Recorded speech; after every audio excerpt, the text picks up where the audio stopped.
जानेंगे, हम हक से जानेंगे।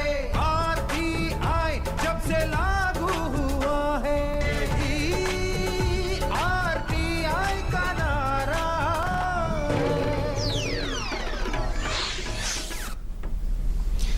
नमस्कार, हमारे इस खास कार्यक्रम जानने का हक में आपका स्वागत है। कहते हैं सूचना आपको सशक्त बनाती है और कई बार ये सूचना हमें कुछ ऐसी जानकारियां बताती है, हमारे सामने लाती है जो ये हमारे जो मौजूदा हालात है उसके बारे में कई ऐसे तथ्य हमारे सामने लाती है जो हमारे आज के वक्त के बारे में सोचने को मजबूर करती है और सूचना का अधिकार ऐसी ही शक्ति हमें देता है।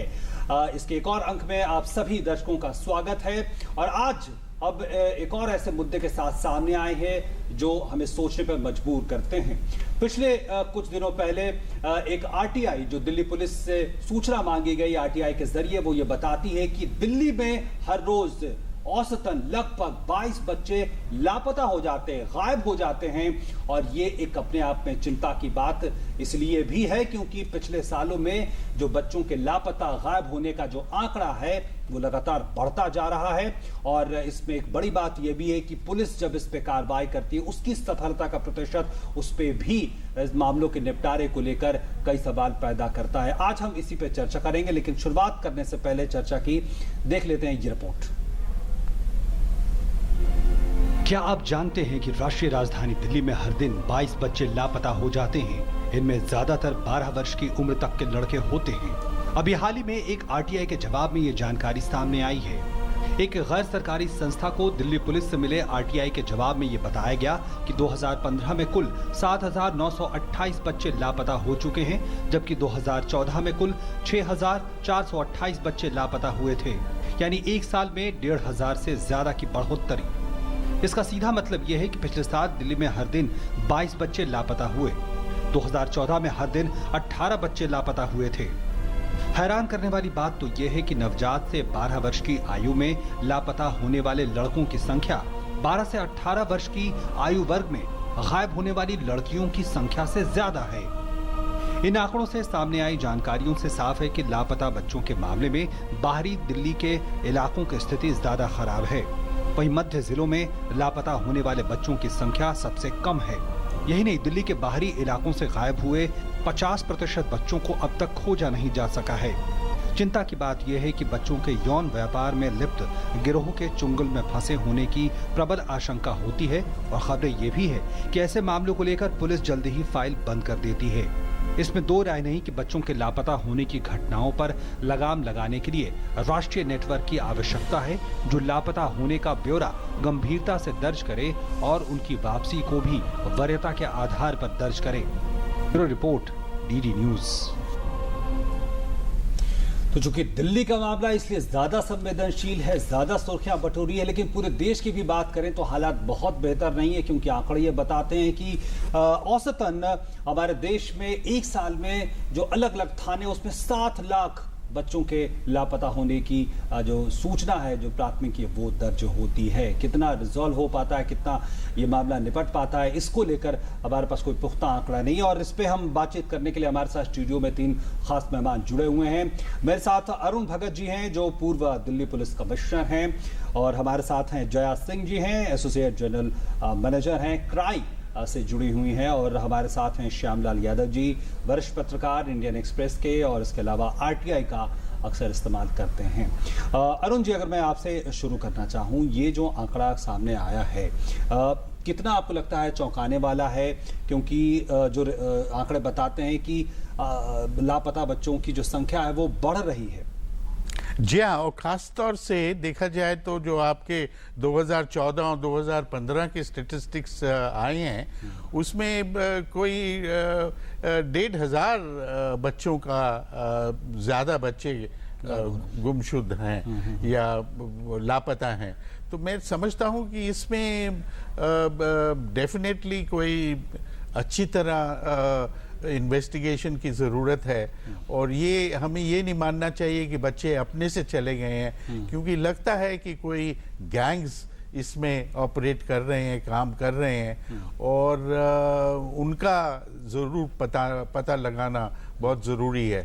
और जहाँ तक मुझे ख्याल आता है, जो अखबारें जो मैंने पढ़ी हैं उसमें कोई ऐसा गैंग पकड़ा नहीं गया जो बच्चों में ट्रेडिंग करता है या बच्चों को उकसा के ले जाता है और बेच देते हैं और किसी और किस्म की गैर इस्तेमाल में उनका इस्तेमाल करते हैं। तो मैं समझता हूँ कि ये बहुत ज़रूरी है और दिल्ली पुलिस को अब इस पर ध्यान देना चाहिए और स्पेशल इन्वेस्टिगेशन टीम एक बनाए ताकि पता तो करें कि आखिर ये बच्चे जाते कहाँ हैं। बिल्कुल, निश्चित तौर पर। और हालांकि पुलिस अपने स्तर पर कई स्तरों पे काम करती हुई नजर आती है, लेकिन परिणाम जो है अभी भी बहुत बेहतर नहीं दिखते।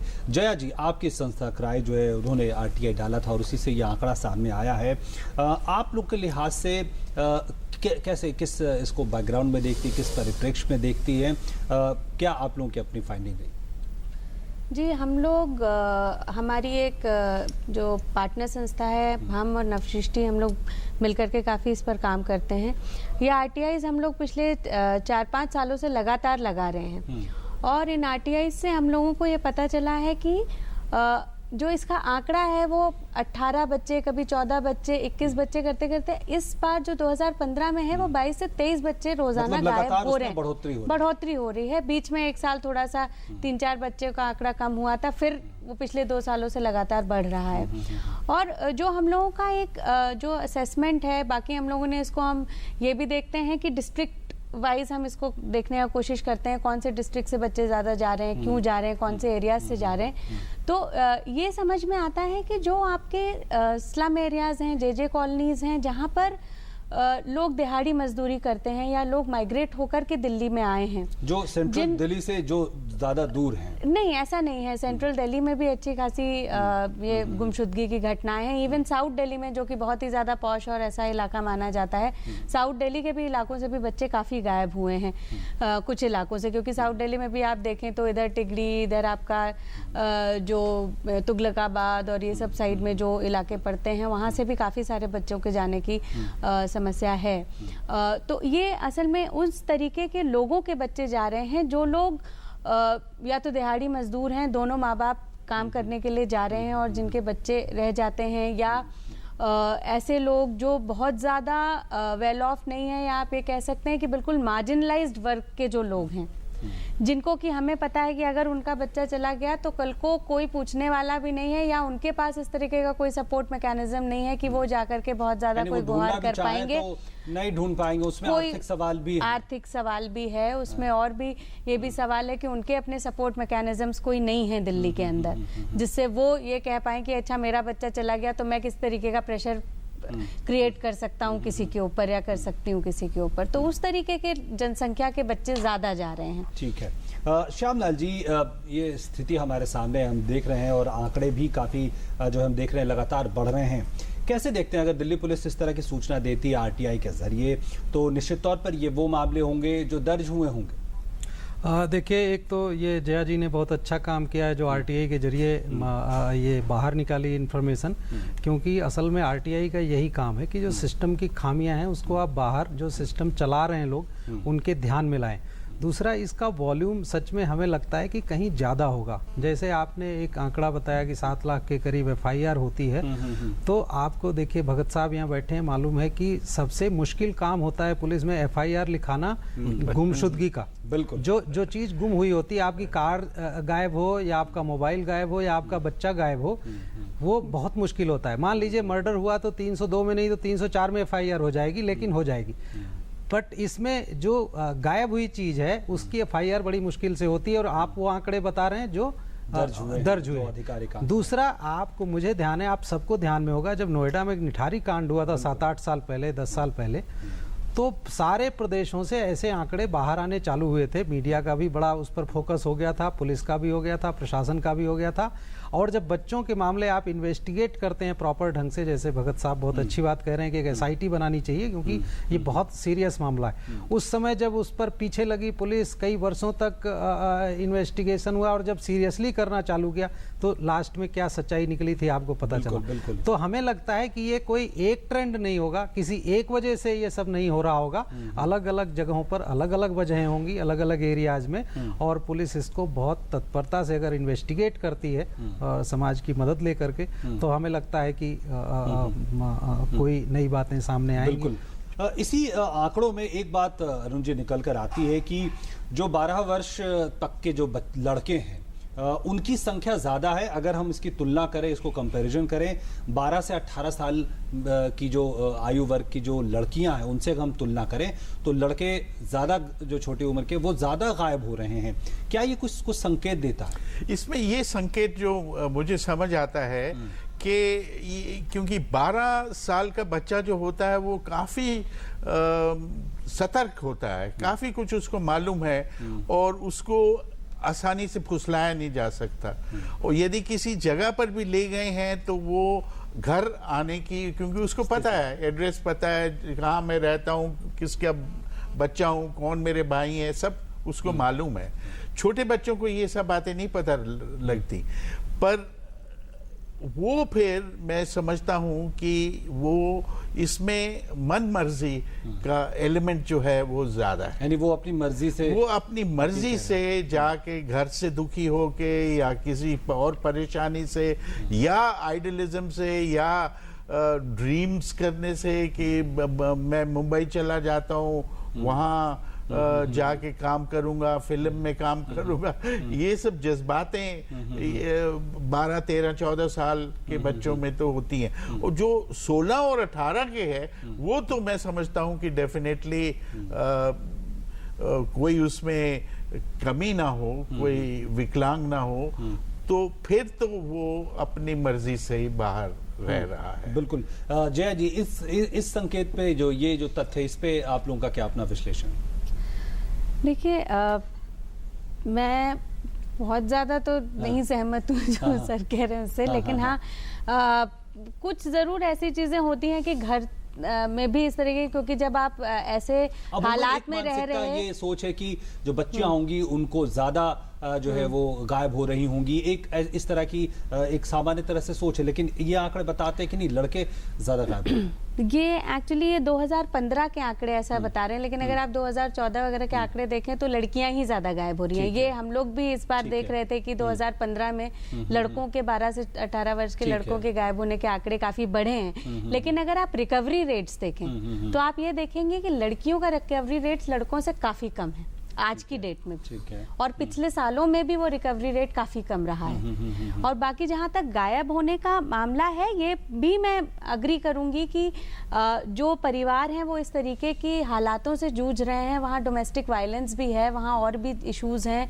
बच्चों के पढ़ने के लिए भी जुगाड़ नहीं है। हमारी जो बेसिक आरटीई एक्ट आने के बाद भी बच्चे पढ़ तक नहीं पा रहे हैं, बहुत सारे इश्यूज हैं जिससे बच्चे जाते हैं घर छोड़ के। लेकिन हमारा सिस्टम, हमारी व्यवस्थाएं कहाँ है कि यदि एक अकेला बच्चा निकल करके घर से बाहर जा रहा है और वो इजीली निकल करके चला जा रहा है, हमारे सिस्टम्स में इतने गैप्स हैं कि हम उसको रोक नहीं पा रहे हैं। वो कहीं भी बॉर्डर क्रॉस करके चला गया, ट्रेन में बैठ के चला गया, कहीं भी चला गया, क्योंकि आपको भी पता है कि अगर एक 12 साल का बच्चा कहीं अकेले ट्रैवल कर रहा होगा तो कुछ हमारे भी सुरक्षा के कुछ मैकेनिज्म्स तो होने चाहिए ना कि वो बच्चा उस तरीके से निकल के ना जा पाए। वो शायद अपनी मर्जी से गया होगा, लेकिन वो अपनी मर्जी से रह नहीं रहा होगा, वो किसी न किसी ऐसे व्यक्ति के हाथ जरूर लग गया होगा। अगर वो प्लेटफॉर्म पे है तो आप प्लेटफॉर्म पे रह रहे बच्चों की हालात देखिए आज, वो वहां पर जाते ही किसी न किसी के हाथ ऐसे लग जाते हैं, उन गैंग्स के हाथ लग जाते हैं जो उनको फर्दर क्राइम में ढकेल देते हैं, किन्हीं और कामों में ढकेल देते हैं। तो वो उस तरीके का एक जो सुरक्षा चक्र है, जो सेफ्टी नेट्स है हमारे बच्चों के लिए, वो उपलब्ध नहीं है हमारे, जो सरकार को यहाँ पर बनाने चाहिए। वो सेफ्टी नेट्स की कमी है हर लेवल पे, वो हमारा एक आकलन है। तो दिल्ली का जो ये आंकड़ा है, क्या आप लोगों ने इसको दूसरे राज्यों के साथ भी कुछ तुलनात्मक कोई अध्ययन किया है? हम लोग कई राज्यों में इस तरीके के आरटीआईज लगाते हैं। अभी पिछले हफ्ते ही हम लोग एमपी के बारे में बात कर रहे थे, एक इसी तरीके का एक दूसरा शो था। एमपी में भी लगभग 20-22 बच्चे रोजाना गायब हो रहे हैं। छत्तीसगढ़ पे भी वहाँ बात हो रही थी, करीब 12-13 बच्चे रोजाना गायब हो रहे हैं। इस तरीके से और स्टेट्स में भी ऐसा नहीं है कि ये दिल्ली का ही मामला है, लेकिन किसी भी जगह का मामला हो, ये मामला बहुत संगीन है। बिल्कुल। और बात यह है, यदि एक भी बच्चा कहीं से निकल करके जा रहा है, यदि वो हमारे पास इस तरीके के मैकेनिज्म्स नहीं है, वो चाहे दिल्ली हो, चाहे मध्य प्रदेश हो, चाहे बिहार हो, उस बच्चे की सुरक्षा राज्य की जिम्मेदारी है। बिल्कुल। यदि हम उसको सुरक्षित नहीं कर पा रहे हैं तो हमको अपने सिस्टम्स को देखना पड़ेगा कि हम कहाँ, हमारी गलतियां कहाँ हैं, खामियां कहाँ हैं। जी श्यामला जी, हम जानते हैं कि पुलिस के पास किस तरह की के मामले आते हैं, किस तरह की समस्याएं हैं, लॉ एंड ऑर्डर, और जो दैनिक जो मामले आते रहते हैं, उसमें ये मामला कितनी प्राथमिकता में आपको नजर आता है? हालांकि मैं अरुण जी से भी ये बात पूछूंगा, लेकिन आपका अपना अनुभव क्या? देखिए, पुलिस, हमें लगता है पुलिस के सामने लॉ एंड ऑर्डर, पुलिस के सामने इन्वेस्टिगेशन, पुलिस के सामने इस तरह के मामले, पुलिस के सामने जो डेली का क्राइम हो रहा है उसको फॉलो करना, तो हमें लगता है सबसे लीस्ट प्रायोरिटी का काम ये होता है कि कोई एक तहरीर लेकर के आए कि हमारा बच्चा गायब हो गया है। क्योंकि जब तक उसमें और कोई सब्सटेंशियल ये नहीं है, कोई क्राइम का उसमें अता पता नहीं चल रहा है, तब तक वो मानते हैं कि अच्छा है, कहीं गया होगा, 2-4 दिन में आ जाएगा। जैसा भगत साहब ने कहा कि ये बच्चे अपनी मर्जी से जा रहे होंगे, मुझे लगता है इसको एक पैटर्न इसमें नहीं देखा जाना चाहिए। ये अलग अलग वजहों से होगा। कहीं लोग इसको चाइल्ड लेबर के तौर पर उनको काम कराने ले जाते होंगे, कहीं उनको सेक्सुअल एक्सप्लॉयटेशन के लिए ले जाते होंगे, कहीं उनको ट्रैफिकिंग के लिए ले जाते होंगे, कहीं आर्गन वाला भी इशू है कि आर्गन जो है वो डोनर नहीं मिलता, तो कहीं किसी को मार दिया, उसका आर्गन प्लांट करा दिया, तो इस तरह का ट्रांसप्लांट करा दिया। मुझे लगता है कि इसका अलग अलग ट्रेंड होगा अलग अलग जगहों पर। इसको किसी एक सिमिलर पैटर्न से जोड़ करके नहीं देखा जाना चाहिए। जगह तक आपने पुलिस के प्रायोरिटीज की बात की, तो मुझे लगता है कि चोरी और गुमशुदगी पुलिस का सबसे लीस्ट प्रायोरिटी वाला क्राइम है, जहां तक मैं पुलिस को समझता हूं। भगत साहब ज्यादा बेहतर बताएंगे। अरुण जी, आपकी प्रतिक्रिया? नहीं, मैं भी इनसे सहमत हूं, बिल्कुल सहमत हूं, क्योंकि जो कारण है वो मेरे ख्याल अलग अलग भिन्न भिन्न जरूर होंगे, पर मुझे जो लग रहा है कि जो ग्रोह ऐसा काम कर रहे हैं, कोई गैंग बन गया है जो तो पुलिस कितना इन सब मामलों को लेती होगी सीरियसली? इसमें मेरा ख्याल है कि पुलिस, जैसे मेरे मित्र ने बताया कि उस प्रायोरिटी में उनके लिस्ट में बहुत कम आता है। अब जहां तक कोई इंतजाम का सवाल है, मैं समझता हूं कि हमारे जो कांस्टेबल्स और जो ऑफिसर जो ड्यूटी पर होते हैं बस स्टैंड्स पर और रेलवे स्टेशंस पर, ये 2 जगह खास, यहाँ मैं समझता हूँ कि उनको निगरानी जरूर रखनी चाहिए, और यदि अकेला बच्चा जा रहा है तो उससे तो पूछताछ जरूर करनी चाहिए और वेरिफिकेशन करके फिर उसको आगे जाने देना चाहिए। और जो किसी के साथ है उससे भी पता करें कि वो ड्यूरेस में तो नहीं है, क्योंकि और बहुत सारे तरीके वो इस्तेमाल करते हैं, ड्रग दे दिया, कुछ कर दिया ताकि वो उसके रिस्पॉन्सेस कम हो गए। पर ये मेरा ख्याल है कि एक छोटे से स्टेप से, ये ब्रीफिंग में आप जो ऑफिसर्स की ब्रीफिंग करते हैं वो ड्यूटी के जाने के पहले, रोज उनको एक लिस्ट दी जाए कि ये बच्चे यहाँ दिल्ली से गुम हुए हैं और उनकी फोटोग्राफ्स ये हैं, डिस्क्रिप्शन ये है, जो भी डिटेल्स आपको मिलें वो उनके पास एक बाइंडर में उनको रखना चाहिए। और जहां भी वो देखें कि एक बच्चा या 2 बच्चे किसी के साथ है, तो उनसे पूछताछ करें कि ये आपका क्या लगते हैं, क्या रिश्तेदार है। अच्छा, ये गलती हमारे ऑफिसर्स भी करते हैं कि उस आदमी के सामने जिनके साथ है वो पूछताछ करनी शुरू कर देते हैं। बिल्कुल बिल्कुल। तो वो बच्चा तो सहमा हुआ होता है, डरा हुआ होता है, वो क्या बताएगा? तो वो अलग करके और ये पूछताछ, इसमें पुलिस का एक प्रशिक्षण और उनका काम करने का तरीका, एक तरीका, बिल्कुल, क्योंकि ये जैसे कि अभी इन्होंने कहा, ये कि हमारे पास कोई ऐसा इंस्ट्रूमेंट नहीं है, कोई ऐसा इंस्ट्रूमेंटैलिटी नहीं है जिससे कि हम बच्चे जो अकेले जा रहे हों उनको रोक सकें या उनको चेक कर सकें। ठीक है, और इसीलिए भी शायद बात भी हो रही है जया जी, मैं आपसे जानना चाहूंगा कि एक राष्ट्रीय, एक नेशनल लेवल पे एक पूरा नेटवर्क हो, इसके लिए एक अलग पोर्टल हो, इस तरह का भी प्रस्ताव सरकार के पास है और उस पर भी शायद काम हो रहा है कि जहां पे सूचनाएं सबकी एक साथ हों, ताकि कोई भी अगर किसी को बच्चे के बारे में पता करना चाहे तो वो तुरंत पता कर सके। इसके क्या कैसे देखते हैं? पोर्टल वगैरह है, अगर आप देखें तो track the missing child portal है, जहां पर बच्चों की इंफॉर्मेशन रखी जाती हैं। और भी बहुत सारी चीज़ें हुई हैं। दिल्ली पुलिस के अपने standard operating procedures for missing children हैं कि उनको क्या करना चाहिए मिसिंग चिल्ड्रन के केस में, वो सारी चीज़ें मौजूद हैं। बहुत सारी चीज़ों को शायद और अच्छे रूप से एक्टिवेट करने की ज़रूरत है। जैसे पिछले कुछ आई थिंक 1 साल पहले दिल्ली पुलिस ने ही एक पहचान ड्राइव चलाई थी। लेकिन जैसे एक बात हो रही थी कि जैसे कोई स्टेट से निकल के, किसी जिले से निकलकर बच्चा दिल्ली आता है, दूसरी जगहों पे जाता है, तो उसका एक थाने से दूसरे थाने के बीच में जो पूरा कनेक्शन है, संपर्क है, एक जो पूरा डिजिटाइजेशन है, इस तरह के एक नेटवर्क बनाने की बात हो रही थी। देखिए, इसमें सिर्फ पुलिस ही नहीं, मुझे लगता है CWCs का जो पूरा कनेक्शन है थ्रू आउट स्टेट्स, वो भी होना चाहिए कि क्योंकि कोई भी बच्चा अगर पुलिस को भी मिलता है तो CWC के सामने प्रेजेंट होगा ही होगा। तो वो किसी और स्टेट में अगर रिहैबिलिटेट होना है, उसको वापस रीइंटीग्रेट करना है फैमिली के साथ, तो उस तरह के फॉलोअप्स बाद में बहुत जरूरी होते हैं। क्योंकि ये क्या होता है कि आपने एक बार ही तो भेज दिया, फिर उसके बाद वो बच्चा वापस उस स्टेट में आपको मिल जाएगा अगर आप 1 महीने बाद जाकर के देखें। वो जो ट्रैफिकर उसको लाया होगा शायद वो फिर से उसको ले आएगा काम के बहाने या किसी और बहाने। तो हमारे जो फॉलो अप मैकेनिज्म्स है उनको बहुत स्ट्रेंथन करने की जरूरत है कि अगर जो बच्चे रिकवर भी हो गए हैं वो वापस से अगर फैमिली में रीइंटीग्रेट हुए हैं तो रीइंटीग्रेशन के बाद के जो मैकेनिज्म है उनको भी बहुत स्ट्रेंथन करने की जरूरत है हम लोगों को। जी बिल्कुल। सूचनाओं का सही समय पे पहुंचना, चाहे पुलिस थाने से दूसरे थाने के बीच में, और जब राज्य की सीमाएं जब आ जाती है तो और भी समस्या आ जाती है। श्यामलाल जी, क्या लगता है समाधान की दिशा में अगर देखें तो किस तरह की आपको चुस्ती सर, ये मामला, ये जो बच्चों की गुमशुदगी का मामला है, थोड़ा सा दूसरी तरह का है। ये तो दिल्ली का हाल आप बता रहे हैं जहाँ की पुलिस भी थोड़ी वेल इक्विप्ड है, और दूसरे स्टेट्स में क्या हाल है। यहाँ तो कई बार बड़ा मीडिया का और पब्लिक प्रेशर रहता है। यहाँ लोग थोड़ा बहुत नियम कानून जान जाते हैं, पुलिस से पूछताछ करने लगते हैं तो आपकी कंप्लेंट दर्ज हो जाती है। ठीक है। स्टेट्स में, और ये खास तौर से जैसा ये जया जी ने इंडिकेट किया कि ये उस तबके से जो बच्चे मिसिंग हो रहे हैं ना, जिनके पास खाने को नहीं है। तो आज भी देश का ये हाल है, आपको पता है 30% लोगों का तो पेट नहीं भरता है देश में, जहाँ से बहुत माइग्रेंट्स का पलायन जहाँ होता है, नौकरी वाली जगहों पर जहाँ रोजगार के कुछ साधन मिल सकते हैं, वहाँ से जो बच्चे आ रहे हैं उनका तो कोई आपके पास हिसाब ही नहीं होगा। और ना तो उनकी कोई कंप्लेंट कहीं रजिस्टर होती है, ना कोई कंप्लेंट दर्ज कराने जाता है, जहाँ तक मुझे अंदाज है।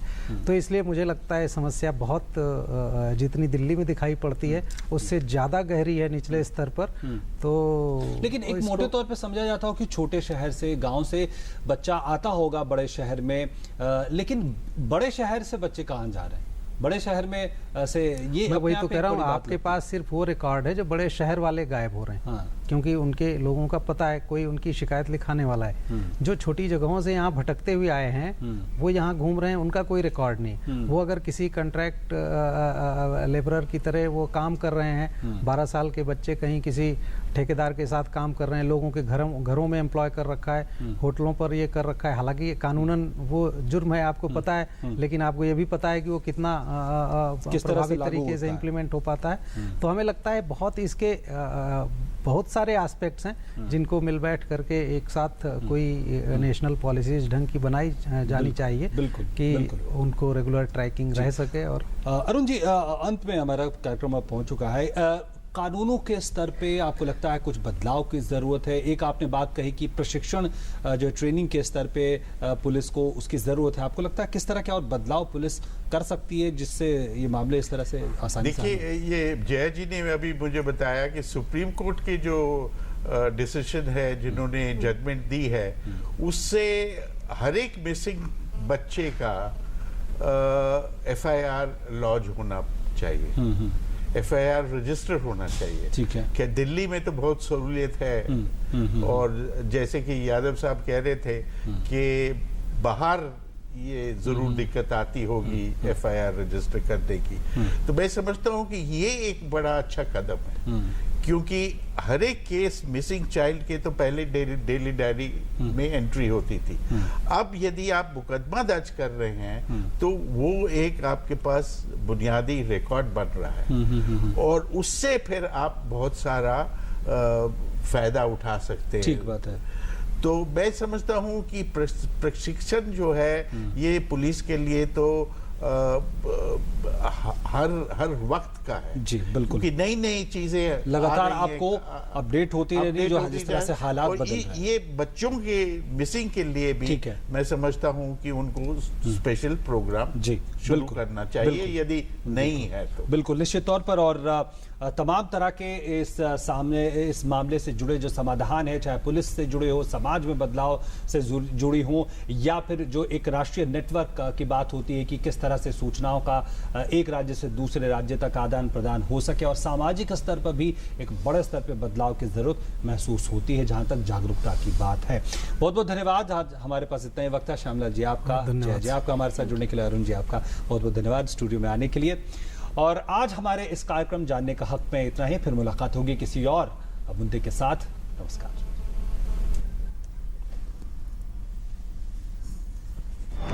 हम जानेंगे, हम हक से जानेंगे।